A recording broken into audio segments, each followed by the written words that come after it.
देशको दुर्दशा जो सरकारमा छ उसको चाहिँ युवाहरू सडकमा छ।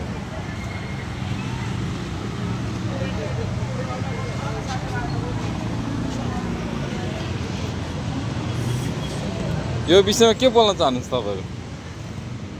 यो चाहिँ हाम्रो एमालेको चाहिँ आज निषेधित क्षेत्रमा किन प्रदर्शन भइरहेछ भनिरहेछ।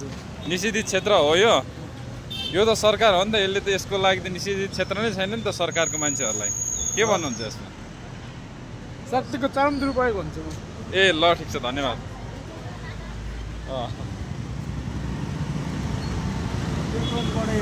इन्टरभ्यू गरौँ? के भन्नुहुन्छ यो यो यो भिडलाई, यो जमातलाई के भन्नुहुन्छ? यो जमात युवा महोत्सव रहेछ। युवा महोत्सव ए युवा महोत्सव भनेको देशको चाहिँ बेरोजगार समूहको सङ्गठन हो यो कि के हो? यो के जस्तो लाग्छ? जस्तो लागेन मलाई। हो जस्तो लागेन? यो त सबै अनुहार हेर्दाखेरि सब लायक खाए जस्तै देखिन्छ। लायक खाए जस्तो देखिन्छ। पक्कै होइन है। ल ठिक छ। यसले के देश परिवर्तन होला छ? देश त हाम्रो पुरै परिवर्तन भइसकेको छ। परिवर्तन भइसकेको छ? कसरी भएको छ?